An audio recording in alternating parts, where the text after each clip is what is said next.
Hello, welcome to Interdependent Study, our podcast where we engage in the learning and unlearning work for collective liberation. I'm Damien. And I'm Aaron. Thank you so much for joining us today. Each week we'll bring something new to the table, discuss our thoughts and feelings about it through the lenses of who we are and where we can go for a more just society. We want Interdependent Study to be a space where we're always learning with one another. And Aaron, you're up this week, and I'm very excited about this week. What have you brought to the table today? I am bringing our June book to the table, and it's a timely one because it's about the Men's World Cup, which kicked off last week. That's right. The book is called Red Card, the 2026 World Cup, Sportswashing and the FIFA Greed Machine by Jules Boykoff. And I thought this was a really great summary and analysis of sports washing, which is really about authoritarian regimes laundering their reputations. Yes. And he talks about some other examples beyond traditional kind of authoritarian regimes in the book and how they participate in sports washing as well. But that's usually how it goes. Right. There's a lot in here about all the issues leading up to this year's World Cup, which is co-hosted by Canada, Mexico, and the U.S., and the way that FIFA's corruption really leads the way for all of their decision-making. Yes. And as a little bit to add to our introduction, Dave Zirin wrote the introduction to the book, and he closes it with this. Boykoff has penned a wild historical ride, bracing in its verisimilitude, and with an analysis as powerful as a Roberto Carlos corner kick. This book is for leftists who love soccer and may even plan on watching the 2026 World Cup, who want to understand how authoritarians like Trump use the people's game to engage in sports washing. Lace up your cleats. It's time for Red Card.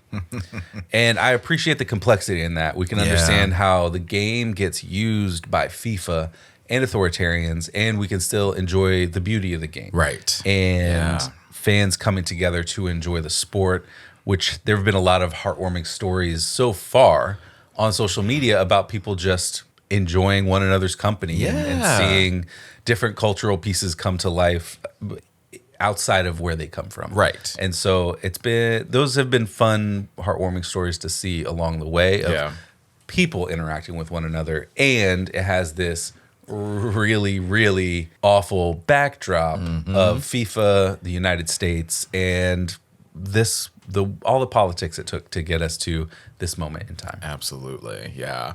It's one of those things for me, like the game of soccer itself and the spirit and the competition and the camaraderie, like you're talking about there, that it invokes, that the World Cup in particular invokes, is so much fun and so awesome. And you're right, it's been so beautiful to see. But, you know, this book really was great in terms of peeling back the layers a bit for me, right? And analyzing and critiquing the outright corruption that is very much part of FIFA and its culture and the way that it has operated and continues to operate. And unless something crazy happens, will forever operate. And I feel like Jules did such a great job. Like, he did not mince words at all in his analysis. He was scathing in a lot of ways in his critiques of FIFA throughout this entire book. There were moments where I feel like every few pages I was like, they did what now? Like, what happened? Right? As he presented, this history of FIFA and the history of some of the World Cups that happened, and it was wild. Yeah. So you briefly touched on what sports washing is. I actually want to share what Jules says about it in chapter 1, which is called "Here Comes the Sports Wash," because I thought it was a really thorough and telling description and summary of what it is. Yeah, so great. Jules says, quote, "Sports washing is when political leaders use sports to appear important or legitimate on the world stage while stoking nationalism and deflecting attention from chronic social problems and human rights woes at home. Sports washers use sports to try to burnish national prestige, to convey economic or political success, and to spur personal enrichment. Sports washing fortifies the bones of global capitalism while reconfiguring the meaning of fandom, allegiance, and human rights. It targets both domestic and international audiences. It has significant material implications, facilitating what economic geographer David Harvey calls a spatial fix, moving surplus capital elsewhere and making it productive while diversifying a country's investment portfolio. Beyond the money shuffle, sports washing also plays a vital role in global discourse, subtly massaging reputational repair into public consciousness through the passion and popularity of sport. Importantly, sports washing can also pave a path for war." And so, you're absolutely right. Sports washing in the context of FIFA certainly boils down to how authoritarian regimes are able to, as you said, launder their reputations through the game itself. But this book illuminated for me that it's so much more than that in the case of FIFA. This book shows us that FIFA and the authoritarian regimes it has been connected to have been able to make themselves extraordinarily rich and famous and powerful. I would argue at the expense of both the inherent beauty and spirit of the game, but more importantly, people, all of us. And there are certainly a lot of people who have been made to be collateral damage as a result along the way. I mean, and he tells a lot of these stories, and we've heard a lot of these stories of death and unforgivable working conditions, which is really unfortunate. And so it was helpful for me to get a sense of what sports washing was in that context, and then he really takes us on that journey throughout this entire book. Yeah, and I think you talk about it being at the expense of the game, and I think that's what the washing part is, right? Yeah. It's the using the people's love of the sport, of the game itself, to be able to say, well, look, we can't be that bad because you love this thing. You love this sport. Look at it. We're organized. We're putting it on. Yeah. For you, right? And it's not, at the end of the day, that's not why it is. And we can see that in ticket sales and ticket prices for this World Cup, and the way that they controlled those ticket sales throughout this World Cup across, well, Canada has more protections than the US and Mexico on reselling tickets, but people were able to sell it for whatever they want, and FIFA still has their finger on controlling those prices. So it can't be for people, and you're also pricing working class people out of attending the being able to come. It becomes clear on a superficial level that this clearly isn't for the people. You're not organizing it for the people. There are these elements of money and power and access that you are actually seeking. Right. In a lot of ways, there's examples throughout the book where he talks about how FIFA operates as its own kind of country in these places. Yeah. And so, I thought that was, it's fascinating to see how much power FIFA has, and using sports wash, like having that sports washing lens, makes a lot of it more clear. Absolutely. And one of the other things I really appreciated about the book is Jules wrote about different pieces of history that highlight how that sports washing has developed through the years and the way it's been around for a long time. So taking a little detour from World Cup history into Olympic history, Jules says in chapter 3, which is called The FIFA Beast, Authoritarianism, and the World Cup, quote, the 1936 Berlin Olympics, which eventually became known as the Nazi Games, feature key elements of sports washing. Adolf Hitler used this spectacle as a political launching pad. The Nazis even invented a special tradition that still exists today, the Olympic torch relay. Under their plan, a flame lit at Mount Olympus in Greece eventually wended its way to Berlin's Olympic Stadium in the hands of hundreds of runners, where it ignited the Olympic cauldron. The relay, championed by propaganda minister Joseph Goebbels and ratified by the International Olympic Committee, traversed 7 countries en route to Berlin. The path was strategic. Not only did it spread the word about the upcoming Olympics, but it also allowed Hitler to circulate Nazi propaganda through Central and Southeastern Europe, prime zones of future Nazi geopolitical aspiration. During the final days of the relay, the regime exclusively chose blonde and blue-eyed torchbearers, idealized exemplars of the Nazis' Aryan master race. I had no idea about this history of the torch relay, and it really ruins it for me as a fun tradition of the Olympics, which I feel like I'd assumed, or it was presented in such a way that it's something that dates back to the days of ancient Greece. And it might, and that might be why Goebbels and Hitler proposed it. Right.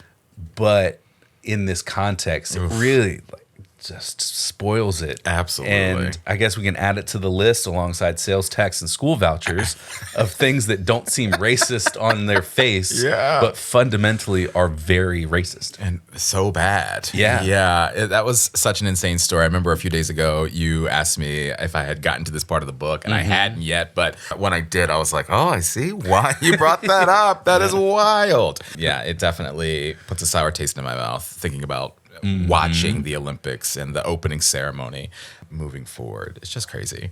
Well, and now it's even a bigger spectacle, doesn't it? Absolutely. The flame never goes out. Right. And so They've just evolved the always tradition, moving. Yeah. but it's still based in this racist reality. Right. To think that Goebbels created this is that's nuts. I hate it. Yeah. I want to go back to chapter 2 and talk a little bit about that. It's called Trump, Sports, and Sportswashing. In that chapter, Jules walks us through Trump's long-standing relationship to sports, how he has used sports and athletes and games to his political advantage, how he's become buddy-buddy with the FIFA president, the current FIFA president, and how this World Cup is a major opportunity for Trump to engage in sports washing. So part of Jules' analysis about all of this was, quote, sports washing provides Trump with a strategy. In FIFA, he has a more than willing partner. FIFA has long preferred dictators to democracies. From the perspective of self-important sports barons, working with autocrats to stage mega events like the World Cup and the Olympics can bring significant benefits. Former FIFA Secretary General Jerome Valk made this clear, quote, I will say something which is crazy, but less democracy is sometimes better for organizing a World Cup. When you have a very strong head of state who can decide, as maybe Putin can do in 2018, that is easier for us as organizers. Substitute Infantino for Valk and an increasingly authoritarian Trump for Putin, and FIFA's preferred recipe for success remains in place. FIFA's weak claims of political neutrality enable authoritarians to sports wash, offering the imprimatur of cultural legitimacy on scoundrels and human rights violators. And that last part to me was wild. FIFA's actions basically help endorse the legitimacy of scoundrels and human rights violators. Yeah. Like, woof. But the other thing that gives me pause in all of this is the fact that the United States is seemingly more and more every single day an authoritarian state. And Trump does everything possible to make everything about him. Cut to, as we record this, the damn UFC fight taking place on the White House backyard as we speak for his birthday. Just this birthday party for him. That's real dictator stuff. Absolutely. Yeah. In that chapter, Jules also talks about how Trump has weaponized the criminal punishment system and has used ICE as this weapon that will undoubtedly be a part of the World Cup story soon enough, if it isn't already. I haven't heard anything, but it's going to happen, right? And a big element of sports washing is its ability to deflect attention from social and political issues. And that is something that Trump can absolutely benefit from. And so all of this is definitely just, to me, a major issue that we have to be concerned about. Yeah, I think that's something that is real. I think that ICE already has shaped the World Cup in many ways. Yes. Because Minnesota, for example, chose not to host any World Cup matches. That's right. And that they made that decision before the recent crackdown by ICE earlier this year and even before then. But it's been a long-standing thing and pressure on people figuring out how they can participate in the sport that they love. And if they want to participate. Yeah. And that's I true. think people opting out, not just because of ticket prices, which are outlandish, but also because of the draconian ways that they expect they will have to interact with immigration enforcement in this country. Absolutely. Which is a shame in the context of being able to celebrate something that on its face should be a fun thing, not that sports are a welcoming thing. Not that sports are ever politically neutral. Yeah, there's always politics involved, but it's something that lots of people come together to celebrate and to watch and to enjoy and to have that and that's been a theme too. Qatar had similar issues. Russia had similar issues. Yep. This is a long running thing, and we can see that in several of the most recent World Cups and even the Olympics too. There's a way that the crackdown on who's allowed to be seen as part of World Cups and who's allowed to remain in place is a big example. You know, Dave Zirin wrote a really great book about Brazil getting prepared to host the 2014 World Cup and 2016 Olympics. And just the amount of policing that they did to increase the presence and to clean up, so to speak, the city so that it was prepared for wealthy people from around the country, from around the world, to come and watch these games. There it is. There's a lot there about the way that these events come down hard on poor people who are local to the hosting countries. And so I think that that's something to keep in mind as we watch these things too.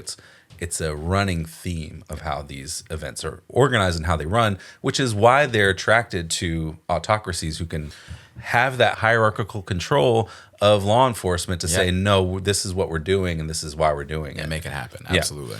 And one of the other things that really drives home the point that we're using the World Cup to launder our own reputation across the world, or at least attempt to, is when you consider the ways that immigration, detention, arrests, and surveillance have all expanded. Yes. So to talk to that earlier point I was making a few minutes ago, Jules says in chapter 5, which is called the 2026 World Cup, From Bid to Delivery, Controversies Arise. Ooh.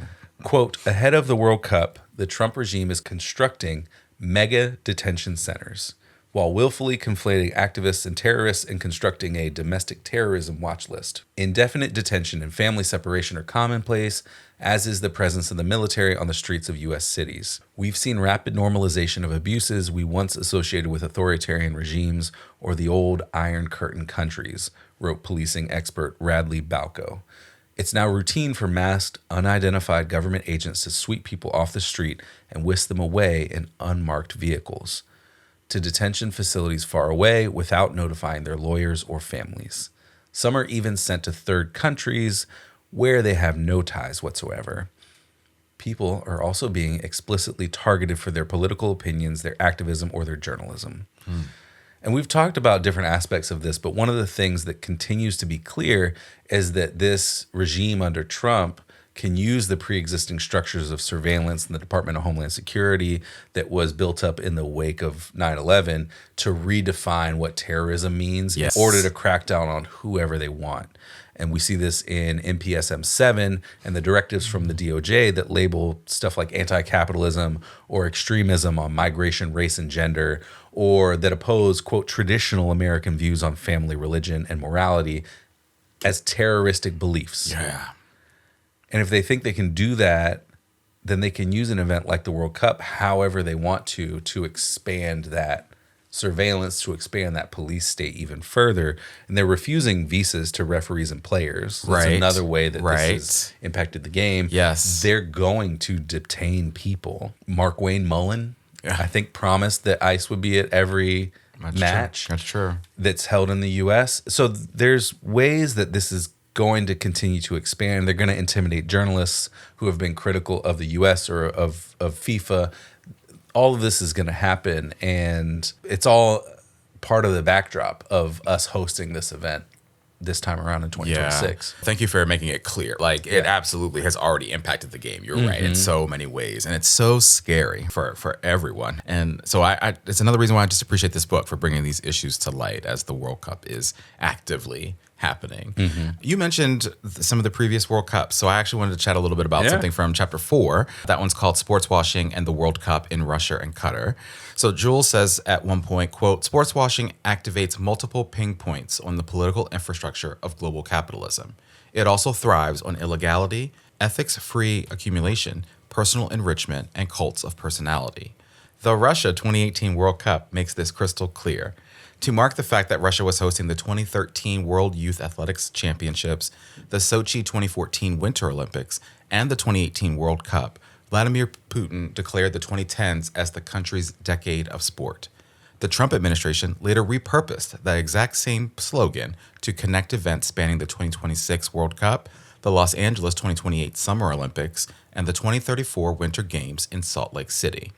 For both Putin and Trump, the decade of sport framing suggested a sustained burst of success and provided them with an opportunity to look important on the world stage while the cameras rolled, to engage on positive terms with both international and domestic audiences, and to sharpen the hard edges of the security state.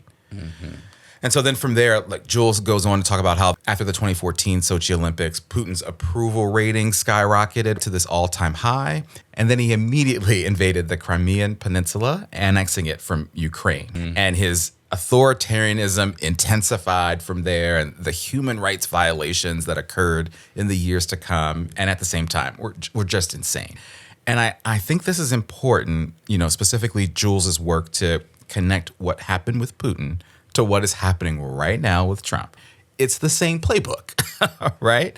And so the best way that I've thought about this is just we really need to be cautious, sure, but I think we need to be even more aggressive and vigilant in our organizing efforts and our work to fight back against this authoritarianism and this regime and all of its tentacles throughout the federal government and even at the state and local levels, just generally, not even just related to the World Cup, but, because the atrocities that happened in Russia could very well happen here. And in many ways, atrocities have already happened here.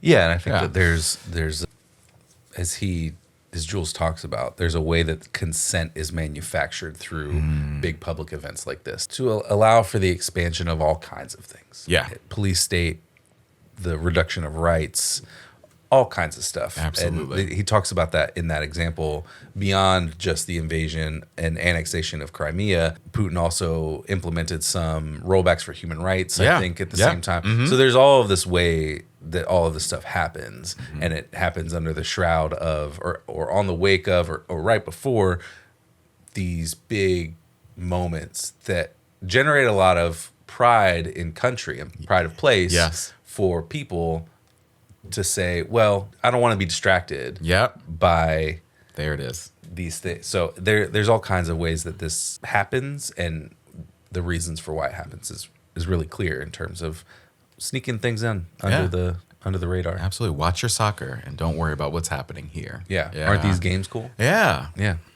All right, well, let's talk about application. Okay. How does this book and our conversation about it apply to our day-to-day lives and work? My application comes from the conclusion and specifically the last few paragraphs. Jules says, quote, "Soccer brings us joy. It gifts us with fellowship, camaraderie, community, and fun. In its best moments, football can create a world full of wonder that sidesteps, if momentarily, capitalism's tendency toward premature foreclosure.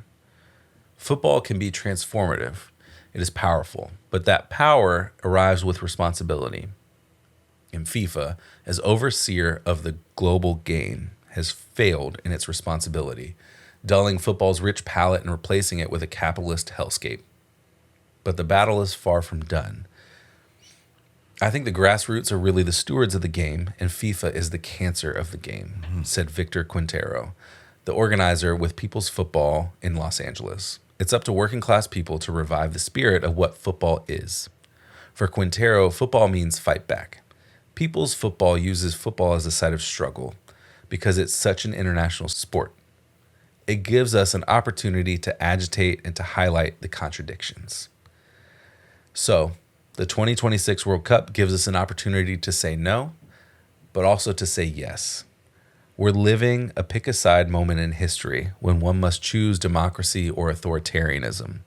If someone refuses to choose, then in reality they have chosen.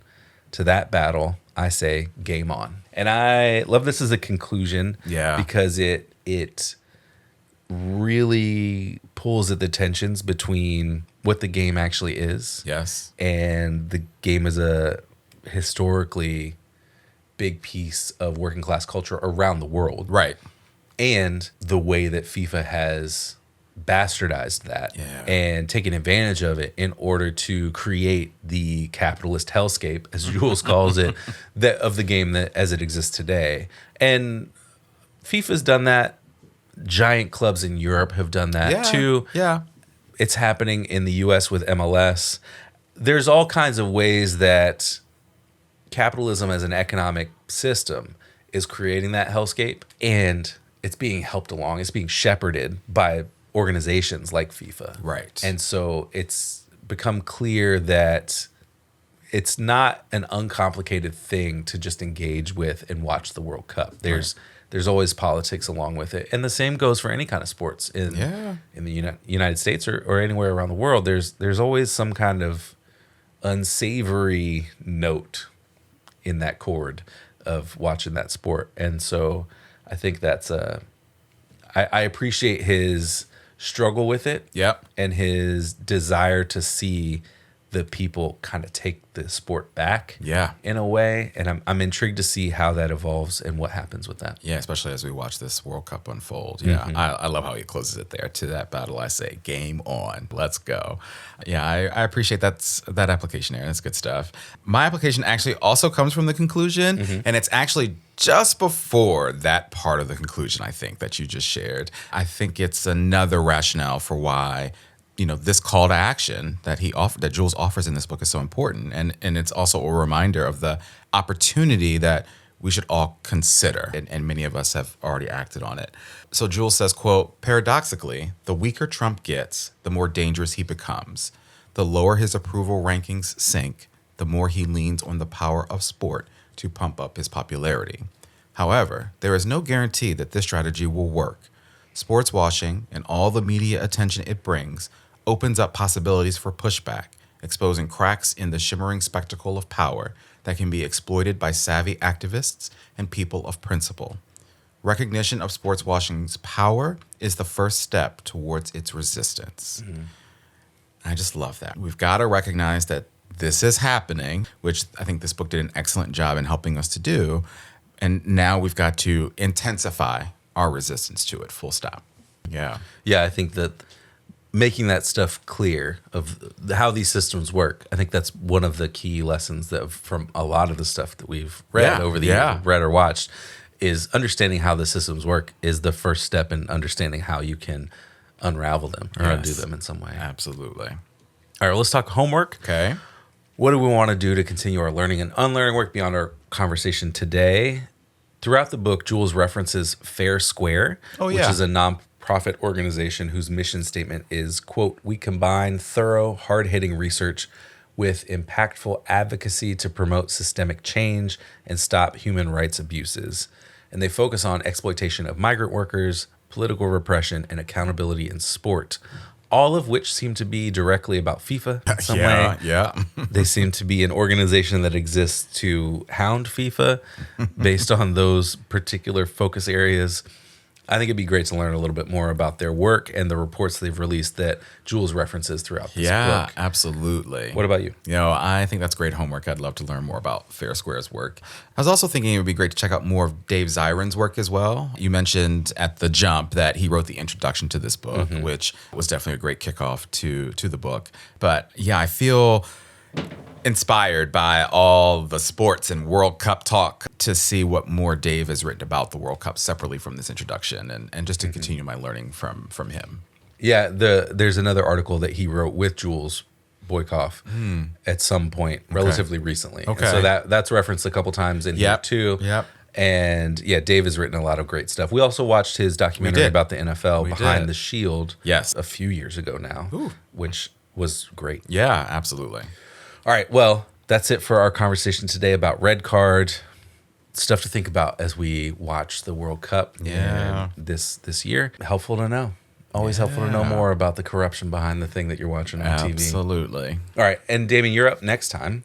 What do you bring to the table in our next episode? So I'm going to bring us back to the latest edition of Hammer and Hope next week. We actually both just became members of Hammer and Hope. Indeed. So when I was thinking about this, I was like, well, it'd be nice to maybe talk about another one of their pieces.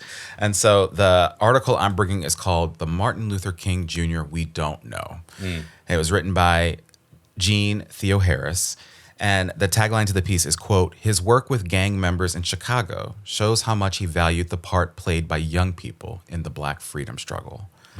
And the sense I get is that this piece is all about Dr. King's work with gang members, of course, and young people in Chicago and the lessons learned from that work that I don't think are really talked about a lot when we talk about Dr. King and his work. And so I'm excited to learn more about that. And I'm sure there's, as all the pieces in Hammer and Hope are, I'm sure there's great analysis there that we can take away from it. So yeah, I'm looking forward to reading this one and talking about it with you next week. Yeah, me too. I think, as you said, the Chicago portion of his history is not, I haven't learned much about it. Yeah. I feel like it's not talked about as much as some of the other things. Yeah. I think there's a way that it's seen as a failure. Yeah, right. In his work overall. And so I think there's a few moments of Chicago mentioned in some of the documentaries or some of the books we've read about Dr. King over the years, but there's not a lot. Right. So interested to learn more Absolutely. about what this work looked like. Yeah, and I think this will be our third piece from that latest edition of Hammer and Hope that we're going to talk about. So that's awesome too. Great. And I hear there's a new one coming out soon. Yes. All right. Well, with that, we want to thank you for joining us today. You know what I'm going to ask you to do here, but in case you forgot, please follow, leave a rating and review, share our podcast with the people in your life. Follow us on social media, including Instagram, TikTok, and Blue Sky. Check us out on YouTube and sign up and join us on Patreon to get notified about any new things we've got going on behind the scenes. Yes, thank you so much for listening. And remember, it's not about us, but it is about all of us. And we'll talk to you next week.